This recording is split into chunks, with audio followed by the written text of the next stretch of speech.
En este momento con Iván Lanegra, secretario general de la Asociación Civil Transparencia. Iván, bienvenido a RPP. Gracias por la invitación y en primer lugar, de parte de Transparencia, reiterar nuestras condolencias a las familias y seres queridos del congresista Hernando Guerra García. Creo que es una situación muy lamentable y triste para todos ellos, y así que de parte de nosotros nuestra cercanía y solidaridad. Así es. Lamentamos el fallecimiento del congresista Guerra García, pero no podemos olvidarnos, Iván, de lo que han hecho estos 13 parlamentarios, ¿no? Sí. Por decirlo menos, se trata de un viaje inoportuno, pero ¿por qué la Comisión de Ética se muestra tan tibia? Ayer entrevistamos a Diego Bazán, presidente de esta Comisión de Ética, y él ha dicho que, bueno, no se puede hacer mucho, que la normativa del Congreso no contempla este tipo de casos. Entonces, Sí, ¿en dónde estamos? Es cierto. Bueno, es cierto. O sea, en realidad el problema es más bien de manejo en general de las prioridades y la gestión del Congreso, ¿no? O sea, ¿cuáles son las prioridades del Congreso? La tarea legislativa, la tarea de representación, la tarea de fiscalización. Entonces la pregunta es, ¿en cuáles de esas tres dimensiones un viaje a Rusia en estos momentos cumple un rol clave, ¿no? Y así como ese viaje, muchos otros, ¿no? Sí, claro. Que se hacen por diversas razones, por invitaciones. Efectivamente, en algunos casos no implica un gasto directo del Estado, aunque hay que recordar que es un tiempo igual del congresista. O sea, el tiempo congresista que debería estar dedicado a una tarea en estas líneas que he mencionado, se dedica en cambio a un tema que puede tener otros tipos de objetivos. Si no Ese punto es importante, ¿no? Porque si bien no han gastado, digamos, el dinero que se les da para la semana de representación, estamos hablando de tiempo que también cuesta, tiempo que finalmente los peruanos les pagamos a esos parlamentarios. Sí, aunque igual hay una licencia que se otorga, pero igual efectivamente, por ejemplo, hay una tarea que tiene que ver con la representación y la semana de representación que deja de cumplirse. O tareas vinculadas con el seguimiento de las tareas que tienen las comisiones, o eventualmente el trabajo que tienen cada uno de ellos en los campos en los cuales están dedicados de acuerdo con lo que el Congreso mismo ha establecido. Entonces, ahí hay un problema, ¿no? Y el otro problema tiene que ver ya con las cuestiones de cómo esto tiene un significado para las relaciones del Perú, porque hay que recordar que las relaciones internacionales, las relaciones exteriores, son una competencia del Poder Ejecutivo, del Gobierno, de la Cancillería. Entonces la Cancillería tiene una posición respecto a nuestra relación con Rusia, respecto a nuestra relación con Ucrania. De hecho, hemos estado recientemente en la Asamblea de Naciones Unidas, donde ha habido toda una discusión sobre estos temas. Entonces, sí, claro, hay una posición del gobierno sobre estas cuestiones. Entonces, evidentemente, una invitación de un integrante del Parlamento ruso tiene evidentemente un significado político, ¿no? Entonces también hay otra dimensión sobre las complicaciones que puede traer eso en nuestras relaciones con otros países, y el comunicado del gobierno de Ucrania está ligado a eso, está ligado a cómo esto afecta a esas relaciones, ¿no? Literalmente este comunicado dice, y es importante que nuestros televidentes lo puedan conocer, con la invasión brutal e injustificada contra Ucrania, Rusia continúa destruyendo el sistema internacional de seguridad, los principios y normas básicas de la Carta de la ONU. Sí. Por eso condenamos enérgicamente el viaje de estos 13 parlamentarios. Hay que recordar que en su momento, ¿no? Cuando ocurrió la invasión, el Perú se expresó formalmente, ¿no? A través de la Cancillería, como toca, su posición de rechazo a la vulneración de principios del derecho internacional. Y lo ha dicho el mismo presidente de la mesa directiva del Congreso, Alejandro Soto, a través de sus redes sociales. Él ha dicho que sí, que el Parlamento condena los ataques de Rusia. Sin embargo, 13 congresistas están allá, sí, en todo un fin de semana bien pagado. Sí, y además a través del Consejo Directivo, que tiene que evidentemente la Oficialía Mayor, ¿no? De hecho comunicó en una carta, de hecho además de una manera muy clara, que el Consejo Directivo le dio el aval a estos viajes. Entonces esas son dos dimensiones del problema, ¿no? La dimensión, sí, como digo, de gestión y la dimensión política internacional, ¿no? Ahora, ya convertir eso en un problema de falta de ética, y como digo, ya es más complicado, ¿no? Por ahí... Por el tema de la normativa. Claro, por el tema de la normativa, por ahí sí no podría ir, ¿no? Pero habría que cambiar en todo caso la normativa. Se lo pregunto, Iván, porque sí, la población tiene esta percepción. La Comisión de Ética no sirve, está sí, de adorno. Blinda a los congresistas. Ya. Congresista que pasa por la Comisión de Ética, bueno, sale contento, sale tranquilo, sale feliz. Entonces, sí, eso no es posible. Sí, más hay dos problemas. Uno son las faltas efectivamente de carácter ético, que muchos de los congresistas han cometido, y ahí hay varios casos, ¿no? De casos que se dilatan, ¿no? Pasa mucho tiempo hasta que finalmente algo ocurre.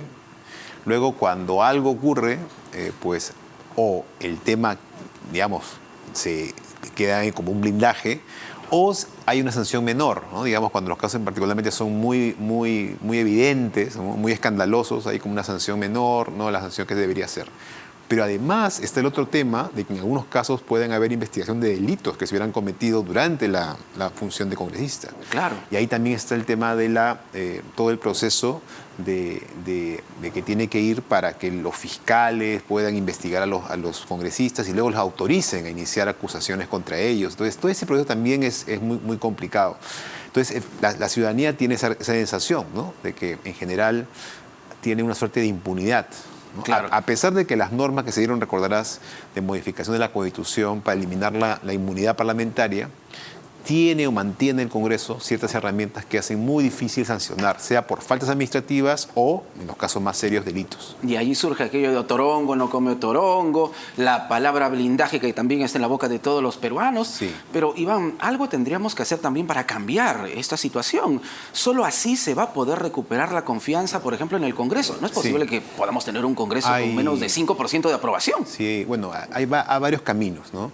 ¿Cuáles son estos caminos? A ver, uno que es un camino limitado, pero que también se puede hacer, es mejorar la manera en la cual la Comisión de Ética toma decisiones sobre los casos. Y eso implica, por ejemplo, no hacer que sean los propios congresistas los que están en funciones, los que se hagan cargo de la tarea de investigar y establecer si hay elementos para eventualmente sancionar a un congresista. Igual, la decisión de la sanción sí corresponde a los congresistas actuales, el Pleno, pero la tarea previa podría estar encargada de otra instancia. Por ejemplo, puede ser una instancia de personas que ya han sido congresistas, que no tengan ningún tipo de falta de investigación, que tengan una trayectoria impecable, ¿no? Y que podrían ser, por ejemplo, personas que ocupen esta función.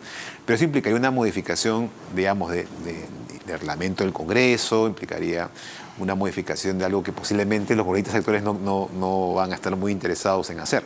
Claro. El otro elemento es más político, ¿no? Porque en muchos países, como entenderás, hay también comisiones de ética, formadas a veces por los propios, ¿no? Congresistas, como pasa en el Perú, pero tienen más presión para sancionar. ¿Por qué? Porque el costo de no hacerlo tiene un impacto político bien fuerte. Les hacen perder, por ejemplo, sus escaños en la siguiente elección, porque eventualmente puede ser un costo muy grande para los que quieren postular, por ejemplo, elecciones generales, presidenciales, etc. Claro. Entonces hay un costo muy grande. Pero en el Perú, ¿por qué eso no ocurre? Primero, porque no hay reelección. No tienes ese incentivo para empezar. Segundo, que tampoco tienes un mecanismo donde la ciudadanía pueda rápidamente castigar los malos comportamientos que pasa en algunos países con la renovación parcial del Congreso. Se llama la renovación por tercios, por la ejemplo, renovación parcial y todo eso. Okay. Y otra razón es que lamentablemente no tenemos partidos estables. O sea, los partidos muchas veces duran para una elección y en la siguiente elección ya están formándose nuevos partidos que no existían en la anterior elección. O los partidos son vientres de alquiler o funcionan como empresas privadas en muchos casos. Exactamente. ¿No? Esa es la verdad. Entonces, en verdad, son personas que llegan para estar un rato usando el poder, pero luego no tienen ningún interés en continuar, no tienen ningún interés en hacer una carrera política. Entonces, ahí estamos hablando de una reforma política, entonces, Iván. Sí, es clave hacer una reforma, pero es una reforma que solamente puede empujar, digamos, la ciudadanía en el sentido de presionar a los políticos para que hagan esos cambios. Pero en estos momentos es difícil, ¿no? Porque las preocupaciones ciudadanas están en otros campos, ¿no? Por ejemplo, en el campo de la crisis económica, en el campo la inseguridad. En el campo de inseguridad ciudadana, Claro. Es ahí donde están las preocupaciones. Sin embargo, yo reitero, ¿no? La población tiene la impresión de que la Comisión de Ética no sirve, de que esto va a ser pasado por agua tibia, Sí. y que la cosa va a quedar así y seguramente vamos a tener un evento similar dentro de poco. ¿Cuánta responsabilidad tiene Alejandro Soto, el presidente de la mesa directiva del Congreso, de que esto pase, ¿no? De que tengamos esta impresión de que todo el mundo hace lo que se le da la gana en el Congreso? Tiene 3 responsabilidades. Una, él mismo, porque él mismo es una persona que tiene cuestionamientos. O sea, ya es algo así como un mal ejemplo. O sea, él mismo, con su trayectoria personal, es un ejemplo del mal uso de las funciones congresales. Y el mal ejemplo viene de arriba. El caso de la ley que lo favorecía directamente y que él promovió es un caso evidente de conflicto entre el objetivo público que tiene como congresista con sus intereses personales. Entonces, empezamos por ahí. Hay un problema con esa responsabilidad. Lo segundo es que, claro, él mismo ha autorizado, digamos, a las personas, digamos, a través, entiendo, del Consejo Directivo, ¿no?